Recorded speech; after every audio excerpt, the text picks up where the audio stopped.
This is not Italy, neither is it Greece, but if you're thinking about an European summer on a budget, then this country has to be on your radar.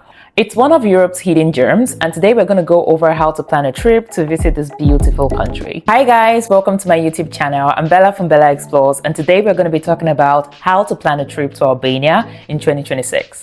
Think visas, think what to do, where to go, budget. We're going to cover all of that in today's video. This country was once called the North Korea of Europe because certain areas were closed off to visitors. But now it's a hot summer destination. Albania is one of those destinations that you just have to visit, especially if you want to explore Europe more in 2026. Let's talk about visas. If you have a UK, a US, or a Schengen visa, then making a trip to Albania is going to be visa free for you. Now let's talk about the best time to visit. If you want fewer crowds, then I recommend going in spring or in autumn. So it's usually best to visit around like April to June, and then of course you can come back again and visit around September or October, because summer really is the peak period. If visiting before October, then be sure to add the Albanian Riviera in your plans. Let's talk about getting around. In Albania, there is no Uber or Bolt, so really you're going to use the local taxis. You can also decide to rent a car. When using a local taxi, I actually recommend you haggle the prices. The reason is because some of the taxi drivers can give you an outrageous amount, but it's usually best that you negotiate and agree on a reasonable price. If you want full control of your time, then you can also rent a car. Renting a car in Albania is pretty affordable. Now let's talk about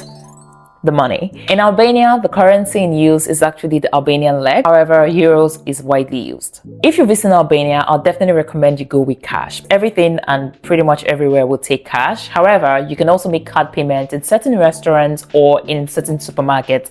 However, I would highly recommend you go with your cash. Also in Albania, some ATMs charge a crazy amount when you're making withdrawals. So I would recommend you just go with your cash to avoid this. And if for some reason you actually need to make a withdrawal, then I'll recommend you use the ATMs that are for the local banks. So in Albania, you see an ATM machine pretty much everywhere. At the supermarkets, by the road. The reason is because some of these ATMs that are very random can charge you ridiculous amounts in withdrawal fees, but if you're using an ATM machine that is for a local bank, then usually it's around 5 to 8 euros. Now let's talk about SIM cards and staying connected in Albania. In Albania, you can get a local eSIM card with Vodafone or One. If you prefer, you can also get an eSIM with platforms like Nomad eSIM, Holafly before you arrive in Albania, so that you can just activate your internet on arrival. Of course, your apartment would most likely have Wi-Fi, but if you're working and traveling, then I recommend you have a backup. One of my favorite things about Albania is the food, guys. So if you're visiting Albania, just know that you're coming in for a feast. The food in Albania is really good. There's fresh seafood, there's a lot of meat dishes, there's amazing desserts.